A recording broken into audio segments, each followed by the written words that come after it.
Hi friends, welcome back our channel. അപ്പോൾ ഇന്നത്തെ നമ്മുടെ ചർച്ചാ വിഷയം എന്ന് വെച്ചാൽ സ്ലീവ്ലെസ് ടോപ്പ്, അതായത് കൈയില്ലാത്ത ടോപ്പ്. രണ്ട് തരത്തിലാണ് നാട്ടുകാർ നമ്മൾ ഈ ഡ്രസ്സ് ഇടാൻ നേരത്തെ അവർ വിലയിരുത്തുന്നത്. ഒന്ന്, സ്ലിം ആയിട്ടുള്ളവർ ഇടുകയാണെങ്കിലോ, കോല് തുണിയുറ്റിയ പോലെ, ഇതൊക്കെ ഞാൻ കുറേ കേട്ടിട്ടുണ്ട്. അല്ലെങ്കിൽ വണ്ണമുള്ളവരാണെങ്കിലോ, എന്തൊരു വൃത്തികേടാ അല്ലേ. ഇനിയിപ്പോൾ ഇങ്ങനെ പറയുന്നവരെ ഭാര്യമാരോ മക്കളോ സഹോദരി അങ്ങനെയുള്ളവരൊക്കെ ആണെങ്കിൽ ഓ മൈ ഗോഡ്, എന്ത് ഭംഗി, അടിപൊളി, സൂപ്പർ, പറയാൻ വാക്കുകളേ ഇല്ല. ഇനിയിപ്പോൾ നമുക്ക് ചെരുപ്പിടണം. അപ്പോൾ നിങ്ങൾ വിചാരിക്കും കുറേ ചെരുപ്പുണ്ടെന്ന് വിചാരിക്കും.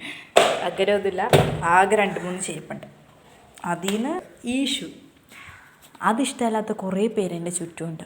പക്ഷേ എനിക്കിഷ്ടമാണ്, ഭയങ്കര കംഫർട്ടാട്ടോ ഈ ഷൂ ഇട്ടുകൊണ്ട് നടക്കാൻ. 250. ദൈവമേ, ഞാൻ വിഷയത്തിൽ നിന്ന് തെന്നി മാറി. അപ്പോൾ കൈയില്ലാത്ത ഡ്രസ്സ്, നമ്മുടെ ചുറ്റുമുള്ളവർ ഇങ്ങനെയൊക്കെ പറയാൻ നേരത്ത് നമുക്കതിട്ട് പുറത്തിറങ്ങാനായിട്ട് കുറച്ച് മടിയുണ്ടാവും. ദൈവം ആരെങ്കിലും കണ്ടു കഴിഞ്ഞാൽ എന്ത് വിചാരിക്കും, അവരെന്തൊക്കെ പറയുമെന്ന്. ഈ പറയണവരൊക്കെ പറച്ചിലും കഴിഞ്ഞിട്ട് അവരുടെ വീട്ടിൽ പോകും. നമുക്ക് നമ്മുടെ എന്താണ് കംഫർട്ടബിളായിട്ടുള്ള ഡ്രസ്സ്, ആ ഡ്രസ്സ് ഇട്ട് വേണം നമ്മൾ പുറത്തായിട്ട് ഇറങ്ങാനായിട്ട്. അപ്പോൾ ഓക്കെ, ഗുഡ് നൈറ്റ്.